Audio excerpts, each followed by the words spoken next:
अस्सलाम वालेकुम स्टूडेंट्स।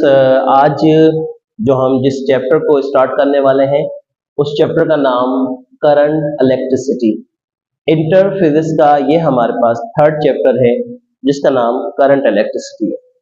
आप लोगों को इलेक्ट्रिसिटी के बारे में अच्छे तरीके से मालूम है कि इलेक्ट्रिसिटी फिजिक्स की वो ब्रांच है जिसमें हम स्टडी करते हैं चार्जेस की प्रॉपर्टीज के बारे में, चार्जेस के बिहेवियर के बारे में और चार्जेस के जो इफेक्ट्स हैं उनके बारे में कि चार्जेस क्या शो करा सकते हैं। इस चैप्टर के अंदर जब चार्ज मोशन में होता है या किसी कंडक्टर से फ्लो करता है तो हम कह सकते हैं कि चार्जेस का जो फ्लो है वो क्या बनाता है, इलेक्ट्रिक करंट। ये लफ्ज इस इलेक्ट्रिक करंट के बारे में आप अपने आसपास जितनी भी चीजें जो आपके पास चल रही हैं जैसे washing machine, refrigerator, split AC, जितनी भी चीजें इनको चलाने के लिए हम इलेक्ट्रिसिटी की जरूरत पड़ती है।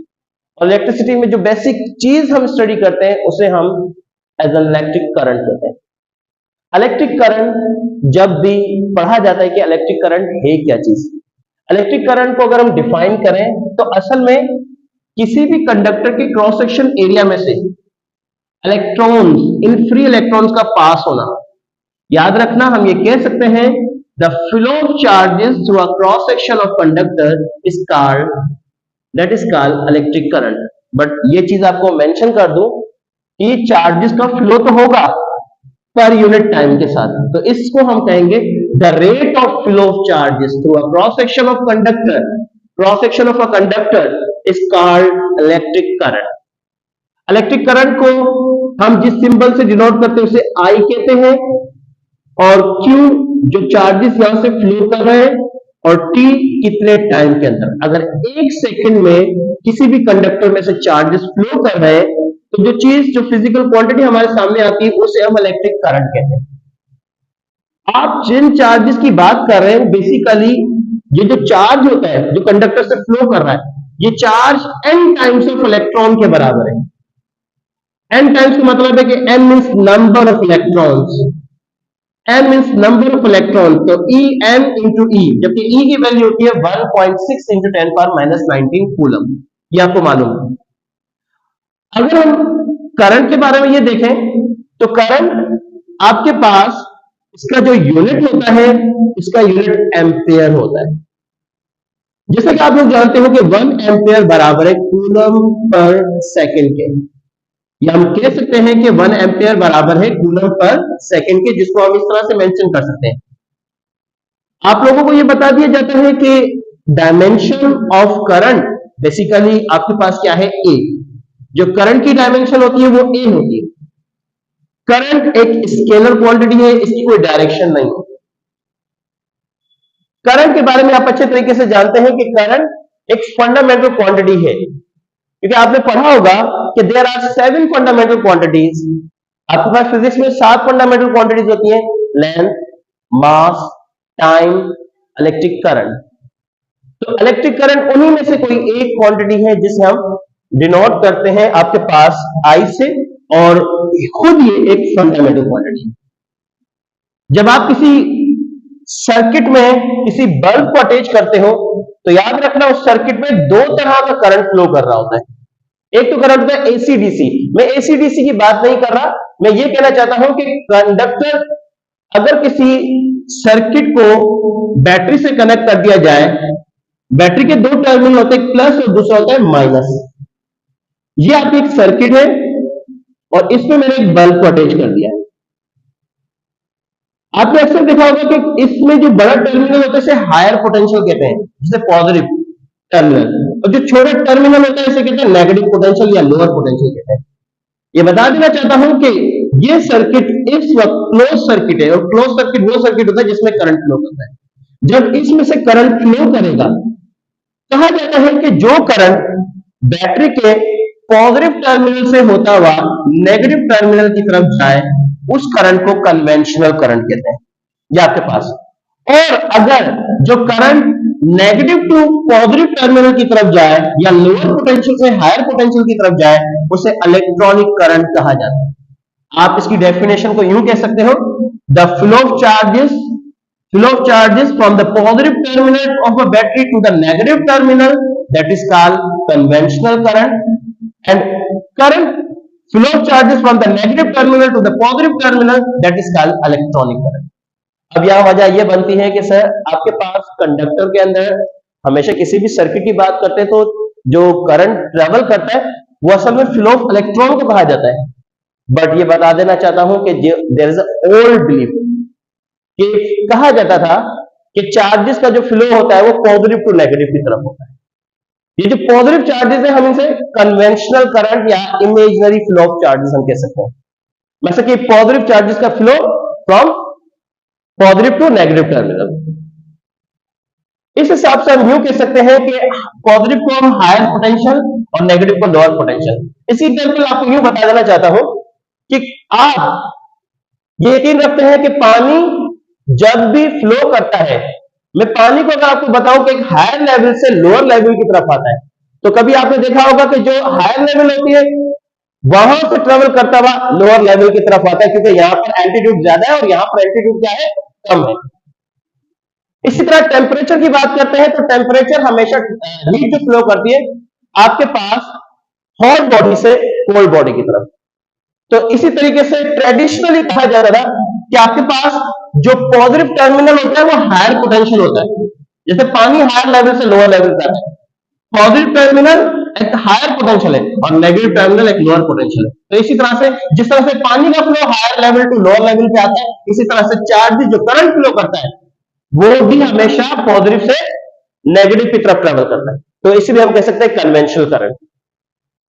अब आपको बता देना चाहता हूं कि जब ये चार्जेस इस कंडक्टर में से फ्लो करते हैं, जब ये चार्जेस इस कंडक्टर में से फ्लो करते हैं तो उनके पास जो मोशन होती है उसकी जो वेलोसिटी है उस वेलोसिटी को ड्रिफ्ट वेलोसिटी कहा जाता है। याद रखना, जब इस कंडक्टर के एंड्स को किसी बैटरी के साथ कनेक्ट करेंगे तो ये जो इलेक्ट्रॉन्स हैं इनके ऊपर फोर्स एक्ट होगी। जब ये फोर्स एक्ट होगी तो ये ड्रिफ्ट करते हुए ट्रेवल करेंगे। जब ये ड्रिफ्ट कर रहे होंगे उस दौरान जो वेलोसिटी होगी उसे हम कहते हैं ड्रिफ्ट वेलोसिटी। ड्रिफ्ट वेलोसिटी वो वेलोसिटी होती है इलेक्ट्रॉन की जब हम इस कंडक्टर के एंड्स को बैटरी के साथ कनेक्ट करते हैं और इनके दरमियान, याद रखना, जब ये बैटरी के साथ कनेक्ट होते हैं तो अंदर एक इलेक्ट्रिक फील्ड डेवलप होती है। वो इलेक्ट्रिक फील्ड क्या करती है, फोर्स अप्लाई करती है इन इलेक्ट्रॉन को डिस्प्लेस कराने के लिए। तो याद रखना कि जब इलेक्ट्रॉन ड्रिफ्ट करते हुए जाते हैं तो उस वेलोसिटी को हम ड्रिफ्ट वेलोसिटी कहते हैं। और जैसे हम कंडक्टर को बैटरी से डिस्कनेक्ट करते हैं तो ये इलेक्ट्रॉन अगेन रैंडम डायरेक्शन में मूव करना शुरू कर देते हैं। फिर जो ये वेलोसिटी गेन करते हैं उस वेलोसिटी को हम थर्मल वेलोसिटी कहते हैं। एंटीटेस पॉइंट ऑफ व्यू से याद रखना कि ड्रिफ्ट वेलोसिटी का जो मैग्नीट्यूड होता है 0.01 मीटर पर सेकेंड और थर्मल वेलोसिटी का जो मैग्नीट्यूड है 10 पावर 6 मीटर पर सेकेंड। ये बता देना चाहता हूं कि आपके पास सिंध बोर्ड की बुक में इसकी वैल्यू 0.01 है और पंजाब बोर्ड की बुक में इसकी वैल्यू 0.001 मीटर पर सेकेंड। अब करंट के बाद जिस चीज को हम कनेक्ट करना चाहते हैं, क्योंकि जब करंट किसी कंडक्टर से फ्लो करता है तो याद रखना करंट को फ्लो कराने के लिए पोटेंशियल डिफरेंस रिक्वायर्ड होता है, कोई बैटरी रिक्वायर्ड होती है। करंट और पोटेंशियल डिफरेंस के दरमियान जिस साइंटिस्ट ने रिलेशन डेवलप किया था उसका नाम था जॉर्ज साइमन ओहम।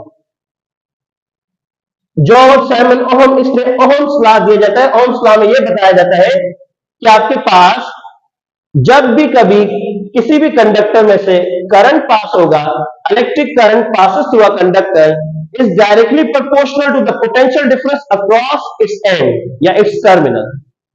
ये कंडीशन तब वैलिड होगी जब करंट और वोल्टेज एक दूसरे के डायरेक्टली प्रोपोर्शनल होगा, तब जब टेम्परेचर और अदर फिजिकल कंडीशंस क्या होनी चाहिए, सेम होनी चाहिए, कांस्टेंट रहनी चाहिए। इसका मकसद है कि इनकी अदर फिजिकल कंडीशन क्या हो, रिमेन कंजर्व हो, ना टेम्परेचर वेरी करे ना अदर फिजिकल कंडीशन। अक्सर स्टूडेंट कहते हैं कि सर करंट और वोल्टेज तो ये डायरेक्टली प्रोपोर्शनल है, बट टेम्परेचर या फिजिकल कंडीशन को चेंज करने से क्या होगा। आपको बता देना चाहता हूं कि आगे हम पढ़ेंगे रेजिस्टेंस।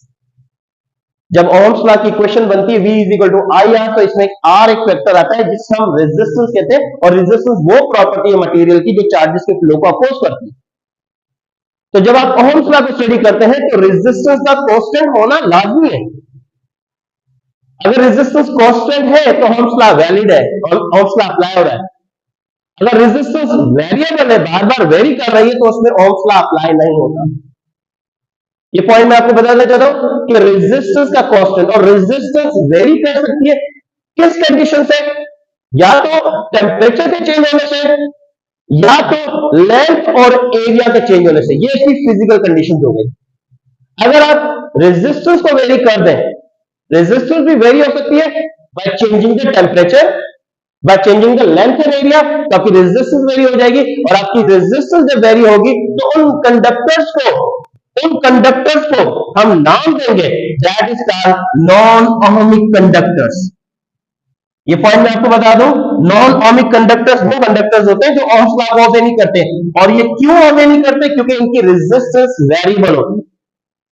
हम जब भी ओम्स लॉ को पढ़ते हैं कि इसमें वोल्टेज और करंट का जो स्लोप आएगा वो आपके पास कांस्टेंट होगा, इससे हम रेजिस्टेंस नाम देते हैं। तो इसमें बताया जाता है कि करंट और वोल्टेज एक दूसरे के डायरेक्टली प्रोपोर्शनल तो होंगे, बट ये तब मुमकिन होगा जब आपके पास टेम्परेचर और अदर फिजिकल कंडीशंस का सेम होना लाजमी है। जब आई को V के साथ रिलेट करते हैं तो यहां पर कांस्टेंट K आता है। इस K का नाम कहा जाता है, इस K को हम नाम देते हैं, दैट इज कॉल्ड कंडक्टेंस। ये कंडक्टेंस वो प्रॉपर्टी है जो किसी भी कंडक्टर में चार्जेस को फ्लो होने में मदद दे या उसको प्रोवाइड करे हेल्प। मतलब ये कंडीशन है कि अगर चार्जेस को किसी कंडक्टर से फ्लो होना है तो वो प्रॉपर्टी जो उसको फ्लो होने में हेल्प कर रही है, तो इस प्रॉपर्टी को हम नाम देते हैं कंडक्टेंस।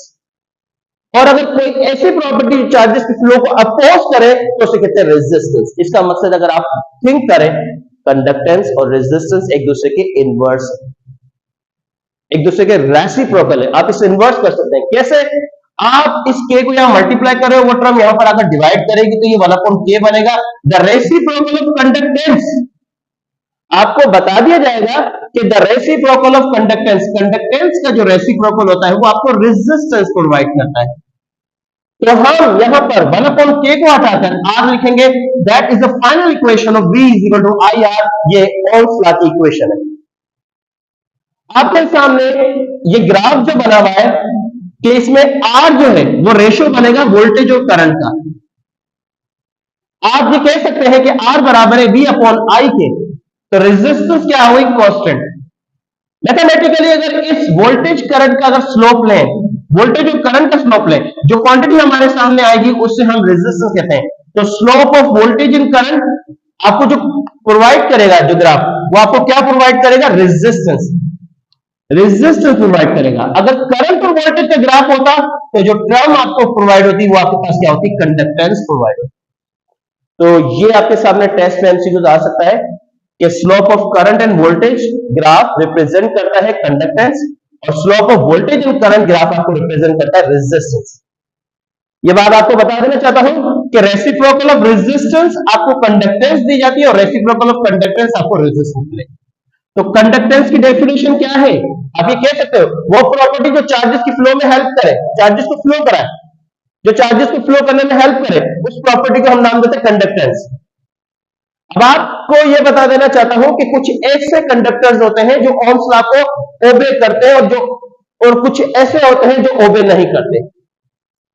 आपको यह बता दिया जाएगा कि आपके पास जो मटेरियल, जो कंडक्टर ओम्स लॉ को ओबे नहीं करते, वो आपके पास, जैसे कि टंगस्टन, ये टंगस्टन वो मटेरियल जिसमें इसको ज्यादातर यूज करते हैं फिलामेंट ऑफ बल्ब के अंदर। अब यहां पर टंगस्टन भी एक मेटल है, पर ये ओबे क्यों नहीं कर रहा ओम्स लॉ को? इसकी रेजिस्टेंस, इसका मतलब इसकी रेजिस्टेंस वेरी करेगी। इसकी रेजिस्टेंस क्यों वेरी करेगी? वो वजह यह है कि जब आप किसी बल्ब को, एक इनकंडेंस बल्ब को ऑन करते हो, तो शुरू में उसका टेम्परेचर कम होता है। जैसे जैसे वक्त गुजरता जाता है तो टेम्परेचर हाई होना शुरू हो जाता है।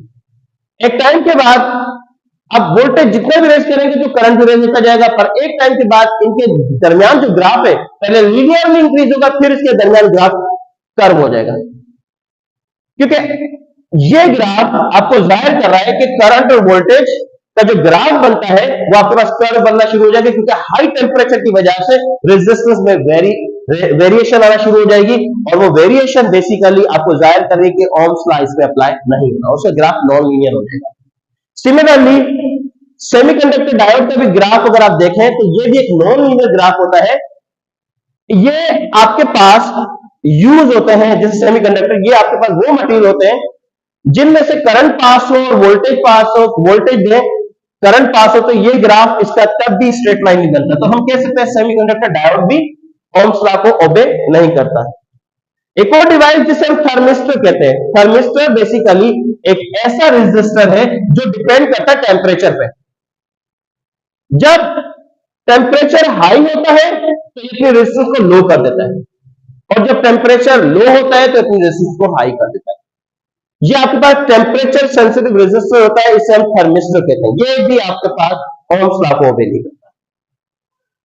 अब जो मटेरियल जो ओम्स लॉ को ओबे करेंगे उसके बारे में आप अच्छे तरीके से जानते हैं, जैसे कि कॉपर, सिल्वर, गोल्ड, ये वो मटेरियल है जो ओम्स लॉ को ओबे करते हैं, इनकी रेजिस्टेंस कांस्टेंट रहती है।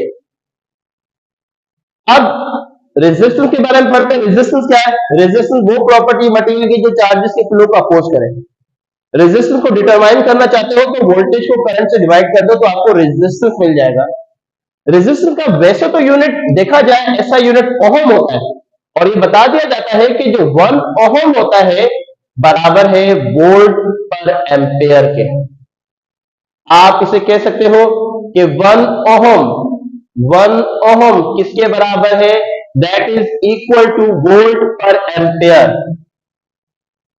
रेजिस्टेंस की एक और डेफिनेशन है, reciprocal of conductance is called resistance.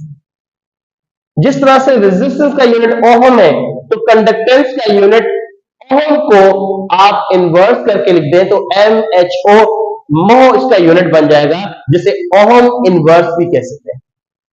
मोह और ओहम इन्वर्स साइमन के बराबर है, तो साइमन या मोह ये बेसिकली इसके यूनिट हो सकते हैं, कंडक्टेंस के यूनिट हो सकते हैं।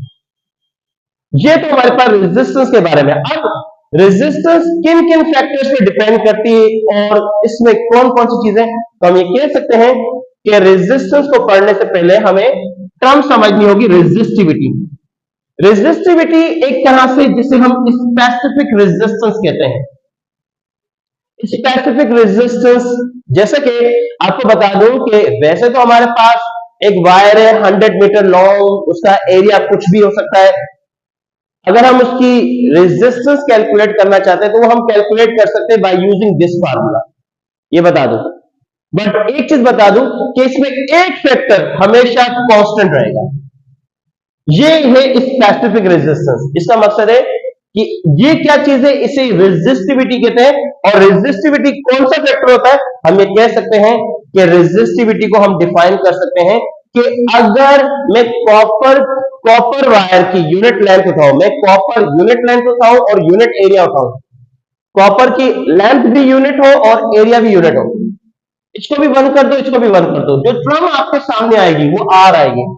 याद रखना रेजिस्टिविटी भी एक तरह से रेजिस्टेंस को ही कहते हैं, पर फर्क इतना है कि रेजिस्टेंस वो रेजिस्टेंस मटेरियल की जब उसकी लेंथ को भी 1 रखे और एरिया को भी 1 रखे। आप 1 मीटर लेंथ हो और 1 मीटर स्क्वायर एरिया हो तो उस मटेरियल की जो भी रेजिस्टेंस आएगी उसे हम रेजिस्टिविटी लिखेंगे। 1 से ऊपर अगर आप कोई भी लेंथ उठाते हो, 1 से नीचे अगर कोई लेंथ उठाते हो, तो याद रखना आपके पास उसकी रेजिस्टेंस निकालने के लिए आप लेंथ कुछ भी रखें, बट वो रेजिस्टिविटी आपके पास पहले से कैलकुलेटेड होगी, और वो रेजिस्टिविटी डिपेंड करती है सिर्फ किन फैक्टर के ऊपर? नेचर ऑफ मटेरियल के ऊपर और दूसरा टेम्परेचर के ऊपर। टेम्परेचर के वेरी होने से, क्यों? क्योंकि रेजिस्टिविटी को भी स्पेसिफिक रेजिस्टेंस कहते हैं और स्पेसिफिक रेजिस्टेंस भी टेम्परेचर पर डिपेंड करती है। आप इसमें ये मत कहना कि रेजिस्टिविटी एरिया और लेंथ इन दोनों पे डिपेंड करती है। रेजिस्टिविटी इसका मतलब है कि कंडक्टर के साइज और डायमेंशन पे डिपेंड नहीं करती, सिर्फ रेजिस्टेंस डिपेंड करता है लेंथ और साइज ऑफ द कंडक्टर के ऊपर। जैसे कि आप लोग जानते हैं कि रेजिस्टेंस लेंथ के डायरेक्टली प्रोपोर्शनल है, एरिया के इनवर्सली प्रोपोर्शनल है। जितनी बड़ी लेंथ होगी रेजिस्टेंस उतनी ज्यादा होगी, और जितनी छोटी लेंथ होगी रेजिस्टेंस उतनी कम होगी। आप इसे यूं समझ लें कि पानी का एक पाइप है, पानी का एक पाइप काफी बड़ा है, आप लेंथ उसकी बड़ी रखते हैं तो पानी का फ्लो दूसरे एंड में, एक एंड से दूसरे एंड में जो आ रहा होगा वो कम आ रहा होगा। बट पाइप के लेंथ को कम करते जाएंगे तो पानी का फ्लो ज्यादा होना शुरू होगा। जितना लेंथ कम करते जाएंगे पानी का फ्लो और बढ़ना शुरू होगा। क्यों? क्योंकि लेंथ जितनी कम होगी पानी का फ्लो बढ़ जाएगा। तो ये बता देना चाहता हूं कि पानी के फ्लो का जो प्रेशर है, इंक्रीज पानी निकलने का जो प्रेशर है वो कम हो सकता है अगर आप बहुत बड़ा पाइप उठाते हैं। तो ये इफेक्ट करता है, लेंथ वेरी करता है इसके पाइप के बड़े होने से।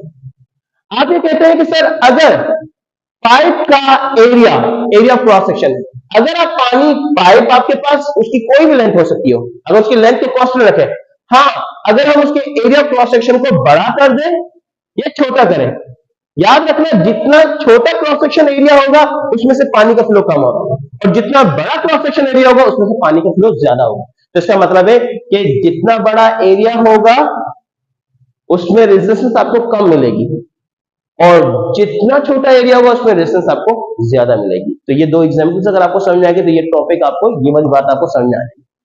अब हम आते हैं कि रेजिस्टिविटी, जैसे कि हम जानते हैं कि नेचर ऑफ मटेरियल और टेम्परेचर पे डिपेंड करती है।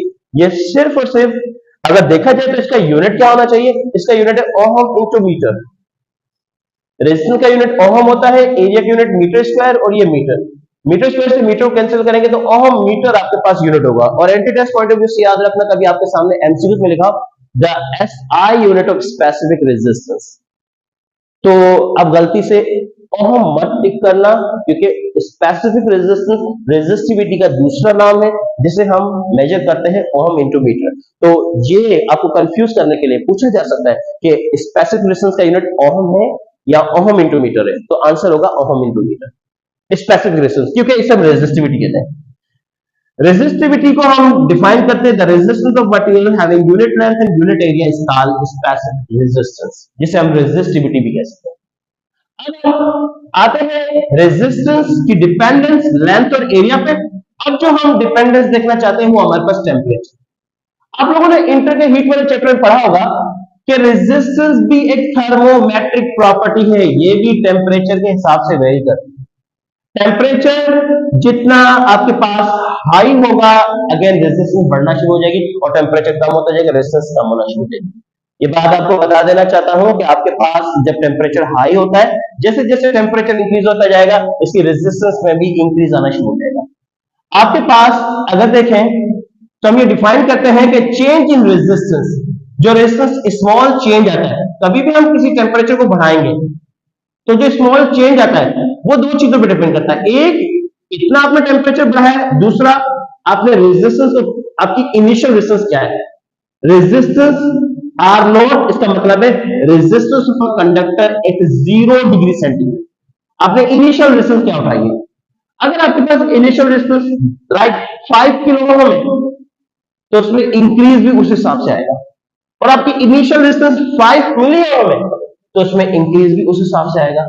इसका मकसद है कि आपके पास रेजिस्टेंस बढ़ेगी कितनी, तो वो डिपेंड करती है आपकी ओरिजिनल रेजिस्टेंस के ऊपर, और दूसरा डिपेंड करती है चेंजिंग टेम्परेचर, कितना आपने टेम्परेचर रेज किया। इसमें जो टर्म अल्फा है, अल्फा इसे हम डिफाइन करते हैं, इसे कहते हैं टेम्परेचर कोएफिशिएंट ऑफ रेजिस्टेंस और रेजिस्टिविटी भी कह सकते हैं। अल्फा को हम, अल्फा एक तो आपने लीनियर एक्सपेंशन में अल्फा पढ़ा था, सेम इसी तरह से अल्फा यहां जो यूज हो रहा है ये आपके पास कोएफिशिएंट ऑफ लीनियर एक्सपेंशन या वॉल्यूमेट्रिक नहीं है, ये आपके पास टेम्परेचर कोएफिशिएंट ऑफ रेजिस्टेंस या रेजिस्टिविटी है। क्यों? क्योंकि कोएफिशिएंट हम वर्ड इसलिए यूज करें क्योंकि ये फैक्टर इन सबसे मल्टीप्लाई आ रहा है।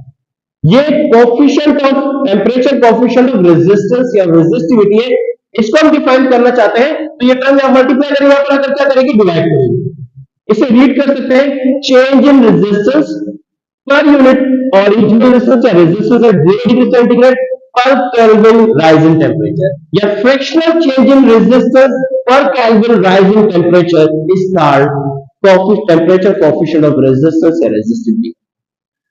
इस डेल्टा आर की वैल्यू आर टी मीन्स वो रेजिस्टेंस जो टेम्परेचर बढ़ाने के बाद हो, और आर नॉट वो रेजिस्टेंस जो 0 डिग्री सेंटीग्रेड। इसका डिफरेंस लेंगे तो डेल्टा आर की वैल्यू आएगी। इसका अगर यूनिट निकाला जाए तो ओहम से ओहम खत्म हो जाएगा, केल्विन इनवर्स। तो एक एमसीक्यू पॉइंट ऑफ व्यू से याद रखना कि आपके पास टेस्ट में आ सकता है कि किन किन क्वांटिटीज का सिमिलर यूनिट हो सकता है। Kelvin inverse is the unit of temperature coefficient of resistance या रेजिस्टिविटी, या फिर कोएफिशिएंट ऑफ लीनियर एक्सपेंशन, या फिर कोएफिशिएंट ऑफ वॉल्यूमेट्रिक एक्सपेंशन, या फिर कोएफिशिएंट ऑफ सुपरफिशियल एक्सपेंशन, जिसे हम एरिया एक्सपेंशन भी हम कह सकते हैं। ये क्वांटिटीज वो क्वांटिटीज होती हैं जिनका यूनिट और डायमेंशन सेम हो। अब आपसे पूछा जाएगा ऐसे फाइनल रेजिस्टेंस कैसे निकालेंगे, तो ये टर्म इसको हम मल्टीप्लाई करेंगे, या फिर आप ये रेजिस्टेंस जैसे आपने लीनियर एक्सपेंशन में पढ़ा था L2 बराबर है L1 1 plus alpha delta T, तो इसी तरीके से हम ये कह सकते हैं कि RT बराबर है R0 1 plus alpha delta T के बराबर है। ये है फाइनल रेजिस्टेंस निकालने का। ये आपके पास रेजिस्टेंस के हिसाब से, क्योंकि रेजिस्टेंस डिपेंड करती है। एक पॉइंट मैं आपको बता दूं कि टेम्परेचर कोएफिशिएंट ऑफ रेजिस्टिविटी जो मेटल्स के लिए होती है, जैसे कॉपर, सिल्वर, आयरन, इन सब के लिए पॉजिटिव होती है। पॉजिटिव होने का मकसद है if temperature rises then resistance also increases. कुछ ऐसे मटेरियल है जिनके टेम्परेचर को बढ़ाएं तो उसकी रेजिस्टेंस बढ़ने के बजाय रेजिस्टेंस कम होना शुरू हो जाती है। इन मटेरियल के लिए जो टेम्परेचर कोएफिशिएंट होगा वो नेगेटिव होता है। इसमें कार्बन आ सकता है, सिलिकॉन आ सकता है, जर्मेनियम आ सकता है। एमसीक्यू में आपसे पूछा जाएगा कि सिलिकॉन का टेम्परेचर कोएफिशिएंट ऑफ रेजिस्टिविटी क्या होता है, पॉजिटिव, नेगेटिव, जीरो या इन्फिनिटी। आंसर आएगा सर आपके पास नेगेटिव। नेगेटिव आपने बताना है क्योंकि इन मटेरियल के अंदर टेम्परेचर बढ़ने से रेजिस्टेंस कम होना शुरू हो जाता है। अब आपको ये बता दिया जाता है कि जिस तरह से हमने रेजिस्टेंस को पढ़ा इन दो फार्मूलाज के अंदर, हम ये जानते हैं कि रेजिस्टेंस और रेजिस्टिविटी भी एक दूसरे के डायरेक्टली प्रोपोर्शनल है। जो जो फार्मूला हमने रेजिस्टेंस के लिए बनाया है वही फार्मूला हम रेजिस्टिविटी के लिए बना सकते हैं। तो ये हमारे पास यही फार्मूला, इसको रेजिस्टिविटी की फॉर्म में इस तरह से लिख सकते हैं और ये फार्मूला से रेजिस्टिविटी की फॉर्म में इस तरह से। तो ये आपको बताया जा रहा है टेम्परेचर डिपेंडेंस। तो आज हमने ये पढ़ा कि करंट क्या होता है, करंट का रिलेशन वोल्टेज के साथ किसने डेवलप किया था, ओमिक और नॉन ओमिक कंडक्टर क्या होते हैं, कंडक्टेंस और रेजिस्टेंस में फर्क क्या है, रेजिस्टेंस कौन कौन से फैक्टर्स पे डिपेंड करता है, कौन कौन सी चीजों को, लेंथ, एरिया, टेम्परेचर। ये हमारे पास आज टॉपिक है जिसके बारे में सीखते हैं। ओके स्टूडेंट, अल्लाह हाफिज़।